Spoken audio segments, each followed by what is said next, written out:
Today, we're giving you 10 tips that you need to succeed at podcasting. Welcome to Podcast Support, the show where we tackle the questions every podcaster needs answered to grow a successful show. Whether you're just starting out or scaling an existing audience, we break down the roadblocks, share practical strategies, and give you step-by-step answers so you can spend less time guessing and more time building the podcast you want. Thank you for contacting Podcast Support. All right, so our first tip today is that you should always open your podcast with a teaser. Why is this so important? This is hugely important because you really want to be thinking about how long you're keeping somebody watching, and that teaser is one of the pillars of whether or not somebody's going to keep watching. So what you want to be doing is that you want to be building from the very beginning, from the first time somebody sees this video, which is within your teaser and thumbnail, you want to be providing a question or a curiosity gap that is going to be answered by the video. So that first question is asked. Then we go to the teaser where that first question is answered, and then we provide a new question to bring us into the episode. So really, this is the call to action to actually watch the video. Yeah, because once somebody clicks that title and thumbnail, you have seconds to convince them to actually stay on the video. People will click off so quick. It's not as fast as when they're scrolling through TikTok or Instagram. Yeah. But it's fast. Yeah, because they made the choice to watch that they clicked on. But I don't know about you guys, but I definitely know for myself, there have been videos where I clicked on it, and within that first 3 seconds, I was just like, this is not what I signed on for. Nope, this is not what I thought it was. It isn't the format that I thought it was based on the title and thumbnail. I'm not sure I'm actually going to get the answer that I want, or it's going to be too basic of an answer. There's a million things that people can think the second that it starts, and you need to make sure that your teaser is telling them, this is exactly what you were expecting, and it's exactly made for you as my target audience. Yeah, and that being said, that teaser is also a way to tell other people that it's not for them. Mm-hmm. And we're trying to tell YouTube especially, hey, this is who this video is for. And so if you have a teaser that works really well, it'll tell YouTube, this is the audience that it is for, this is the audience that it's not for, by the fact that when somebody starts watching, they immediately know whether it's for them or not, and they click away or they continue to watch. It's actually really funny. I feel like saying in your teaser who this video is for, or who this video is not for, is actually the exact how to affirm to the viewer that it's for them. Yeah, for sure. Because they'll watch that and you'll say, this video is not for beginners. Yeah. And suddenly all the advanced people that are watching this video were like, oh, so it's for me. Yeah, absolutely. And it's probably beginners didn't probably click on your title and thumbnail because it wasn't made for beginners. But now you've affirmed that it's not for beginners. Yeah, absolutely. I think that is a really good strategy for making sure that people know who it's for and who it's not for. Tip number 2 is that you should be releasing at least one podcast clip a day on social media, because if you're not releasing clips on social media, then you're only giving yourself one opportunity every time you release a podcast episode to actually get in front of new people, to have a new go at the algorithm. Social media gives you so many opportunities to get in front of new people and to show the world what your podcast is about without them having to have the commitment of watching the entire episode without knowing anything ahead of time. Absolutely. So you might be thinking, I don't have the bandwidth to be making that many social media videos. And to be completely honest, yeah, it's hard. And the solution is not AI. It's definitely not AI. Do not turn to AI. It's not going to lead to videos that anybody wants to continue to watch. They're just not good enough right now. And so how do you go about actually making enough videos from your podcast to go out on social media and perform well day after day?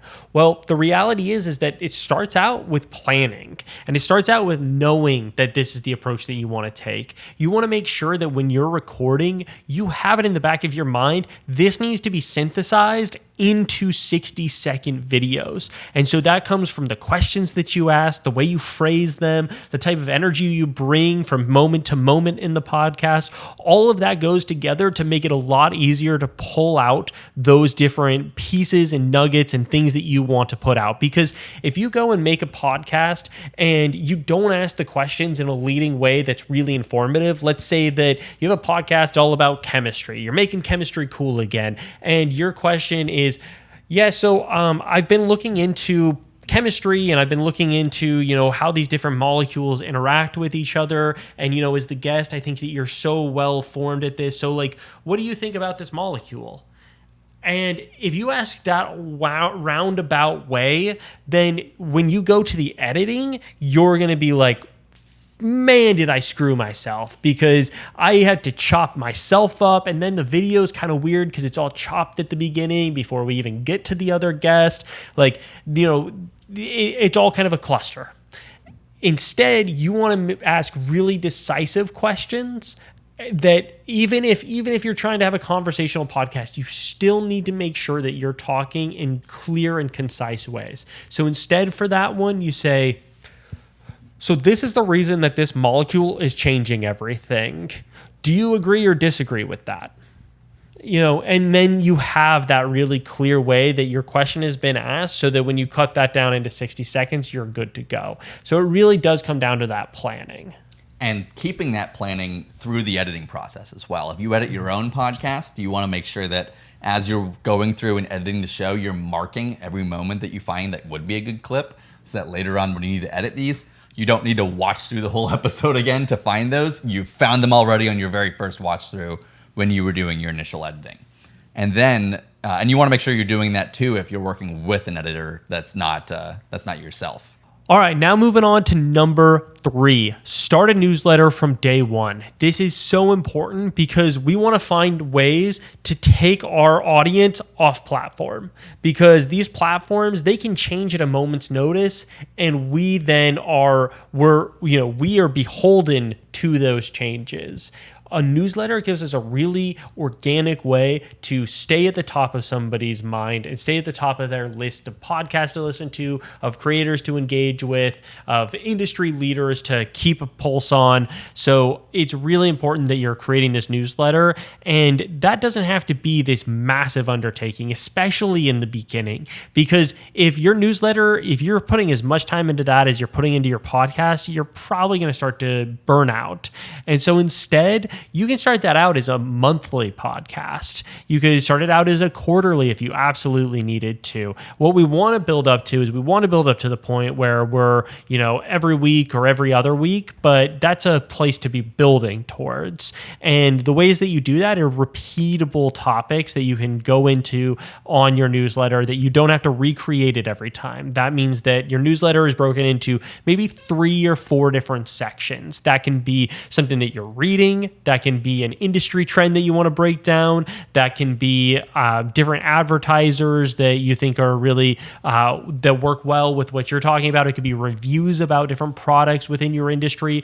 But no matter what, have those easy to do, repeatable things so that people know what they get out of the podcast or the newsletter, number one, because people do want to know what they're going to get from the newsletter. If it changes every time and they don't really know what to expect, well, then they don't know whether it's really going to be worthwhile from episode to episode. But it also makes it a lot easier for you to repeatedly create. And it's so important to start this from day one, because if you wait until you're getting 1,000, 2,000, 5,000 views on your podcast, and then you start your newsletter, you're going to have that feeling of, God, I wish I'd done this earlier, because I would have so many more readers already right from the very beginning. So start it on day one. Like Casey said, you don't need to be doing it weekly. It can be a monthly newsletter, but it's not starting on day one is a huge mistake. Yeah, absolutely. All right, let's move on to number 4, and that's have a clear target audience. This is one of those pillars of what helps make a good podcast, is knowing the audience that you're talking to. Because to be completely honest, not everyone wants to watch your podcast. I mean, even think about like the top creators in the world. Mr. Beast. I don't care to watch Mr. Beast's videos. I don't watch his videos. And he's not making videos for us. Yeah, but he sure does have an immense audience. And he knows that audience really specifically. So he knows exactly the types of videos he needs to make to consistently perform, beyond measure. And so that's what you need to be thinking about, is who is this audience that I'm talking to and what content do they want to be seeing? And you need to have a really clear target audience. And beyond just having a clear target audience, you need to make sure that you can consistently revise this audience. It needs to be something that you're working on from day one to day infinity. And when you are like coming up with interview questions for a guest that's coming on your podcast, you don't want to be thinking about these interview questions in terms of, what are the smartest topics I could talk to them about? What do they want to talk about? You want to think about it in terms of, what is my audience member struggling with? The person I'm imagining in my head that we're going to be talking to, what are they struggling with, and what questions can I ask to give them a satisfying episode? So that by the end of the episode, they go, wow, I got a lot out of that. Because if you're not thinking about that person, it's really easy to just go off the rails and just start asking questions like that. Like, maybe a college student would find this interesting when a college student is not your target audience. Yeah, go and watch Mel Robbins. Mel Robbins is great at understanding who her audience is. And she knows the exact type of cadence, the types of questions, the types of guests that she needs to have on. There's a reason her podcast has grown so much over the last 2 years. And it's because she does a really good job of understanding who she's talking to specifically. And that forms who her personality is when she's performing. And that personality doesn't work for everyone. There are people who, find it like kind of obnoxious or grating or things like that. But then there's her audience, and her audience absolutely loves who her personality is. They find her vibrant, open, somebody who is constantly looking to better themselves. So all of those types of things are decided by who she, number one, who she is, but number two, by who her target audience is. And that's another thing, is you want to make sure that your target audience is in line with who you are. Because if you have to change who you are completely, and that doesn't mean not performing, or like trying to be a heightened version of yourself a little bit, but it does mean you want to make sure that your audience you actually relate with and that you can talk to knowledgeably. Because if you can't, then people are going to find it either inauthentic, or you're going to struggle to come up with content to make because you're not really going to have an understanding of who you're talking to. And that brings us on to tip number 5, which is to buy a good quality microphone. This doesn't mean that you have to go out and buy the most expensive microphone. The classic podcast microphone that everybody talks about is the Shure SM7B. I'm pretty sure that microphone costs around $700. Yeah. It's a pricey little microphone. It's been around since the 1980s. It's tried and true. It's a good quality product. Absolutely love it. It's not the microphone you need to go out and buy. In order to have a good quality microphone, you need to probably spend at minimum like $80 to $100, and at most $700 on a Shure SM7B. And if you can afford it, go for it. Like, people love it. It's a good look. Like, when people see that microphone on a TikTok video, they do think, hey, look at that. That's a professional podcaster. But that's not absolutely necessary. Yeah. I mean, to be completely honest, most people don't look at that. They see a little mic and they go, that's a microphone. As long as they don't hear issues with your sound, it really is not the thing that's going to make the difference. What you need to make sure is that your microphone is good enough. Yeah, and what's not good enough are the microphones on Apple earbuds. Mm-hmm. You cannot use your Apple AirPods microphones. You cannot use your laptop microphone or your cell phone. No, none of those, because you end up getting so much room tone and it compresses the audio. And what that does is that it puts all of the audio wavelengths together so that that dog barking in the background is as loud as your voice talking. And that makes it a cluster. It makes it awful. It makes it an awful sound experience. And people turn that off. People really will quit on your podcast if it's not sounding up to par. Podcasting is an audio medium first and foremost, and your audio quality needs to be top tier. So absolutely go out, buy at least $100 microphone. It can be a USB mic like a Blue Yeti or something. Don't buy a Blue Yeti. No. Ignore him just there. A Blue Yeti is awful. That's not what I would use, but you can. I know there's better mics for a similar price. Elgato makes some good microphones. The Elgato Wave. The Blue Yeti is like the one that everybody knows about because it was first to market and it was simple. Why is that one so popular? Because it was first to market and they did a really good job of selling it to college students. Yeah, I think I've owned 3 Blue Yetis over the years. They're not good. They just have clear issues that I don't know why, they just sound bad.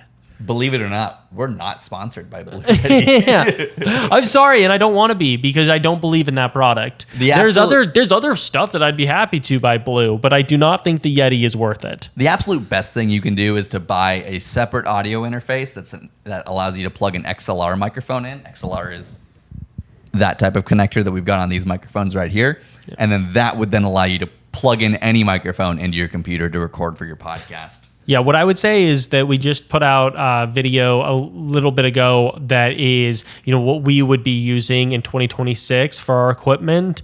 And I'd go check that out. It breaks down what types of mics we recommend and what types of audio interface, because genuinely, I think the best bang for your buck is going with the Rode podcast mic and then doing the Zoom audio interface. And it sounds so good. It is not that expensive. It's a little bit more than if you're going with a Blue Yeti or something, but the cost is so worth it in how good it sounds, how easy it is to use, because for whatever reason, USB mics, I honestly have a harder time getting those to work. I agree. Than when I'm working with something that's HDMI. I actually totally agree with you on that. So why don't we record with that on this podcast? We don't record with it because Michael chose not to. Because we wanted to look cool. Yeah. No, we wanted a specific aesthetic. We have our Rode podcast mics back there. I use my Rode podcast mic every single day when talking with clients and when I record solo episodes or something on my own. So it actually is the workhorse that we've used for years now. Yeah. So that brings us on to tip number 6, which is don't be afraid to repeat yourself. What was that? Don't be afraid to repeat yourself. That's pretty good advice. What that really means, besides me being an ass, is that when you're making episodes or when you're making social media content, especially because I think people get nervous with putting out posts that feel the same or something, you gotta get past that, because honestly, people enjoy hearing similar things or similar ideas. It rebuilds it in their head. Maybe they hear it different a second time. You can find a million ways to talk about the same topic in different ways. If you want an example of this, go listen to First Things First. It's the Fox Sports podcast, and they talk about the same stuff every single day. I was driving during Thanksgiving. I was driving back from Utah with Charlotte, and Charlotte was falling asleep but listening to this podcast. And the takeaway that she had was, they have so many bits. They just have different gamification ways that they talk about. And she was like, they say the same thing, but they just talk about it in a brand new way, where it's like tears, or it's bruise ballot, or just a million. They have literally every week they do 50 different ways of talking about the same topic. And so you can too, because it's too hard to, especially when you have a specific target audience and you have a specific niche that you're hitting, it's too hard to talk about a million different things or new things every time. You just can't do it. There's not enough things, and you're not able to dive into enough detail if you do that. So get used to talking about the same things over and over again. Wait, what was that last part? Get used to talking about the same things over and over sometimes. Well, one last time? Get used to saying the same thing over and over, maybe. Okay, you changed it there.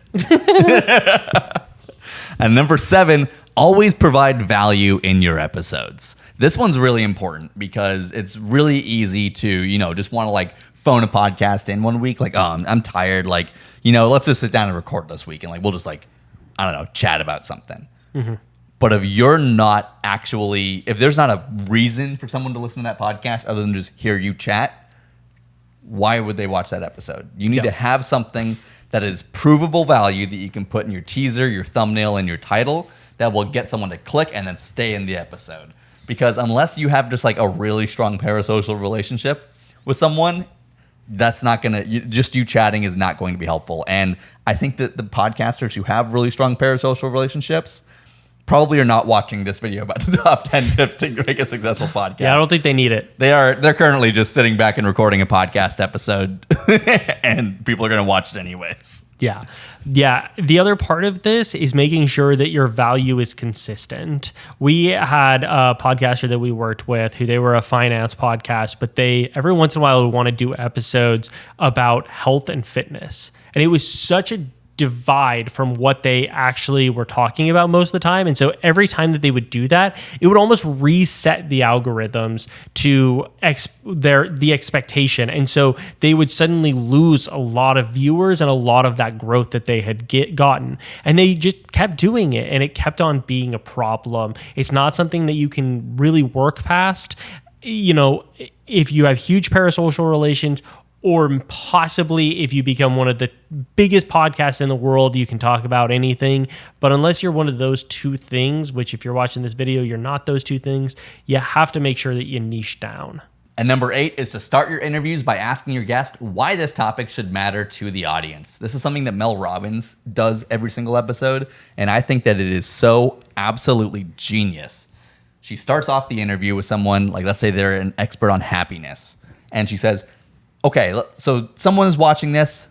So our audience member is watching this right now. They're wondering, how would me being happier throughout my day gonna make my life better? And right away, the guest is going into a topic that's gonna prove the value of the episode, give context for the rest of this conversation that we're gonna have with this guest, and make sure that the audience member really understands this is how it's going to affect you, and this is why you should continue to listen. Yeah, absolutely. And what it avoids is boring starts that lose the audience's attention. And so it does both of those things. It sets the expectation and it avoids people dropping off. So it's a really powerful strategy. Yeah, it's really tempting for your guest to want to start off with like the very beginning of their career or something like that. Like I never like the question, how did you get interested in this topic? Yeah. Like, what, the audience doesn't care. That's Yeah. not why I clicked on this video, and that's where we're going to start. The audience is already interested in the topic. They don't need to know why somebody else was interested. It's something that I think because people, interviewing is a skill.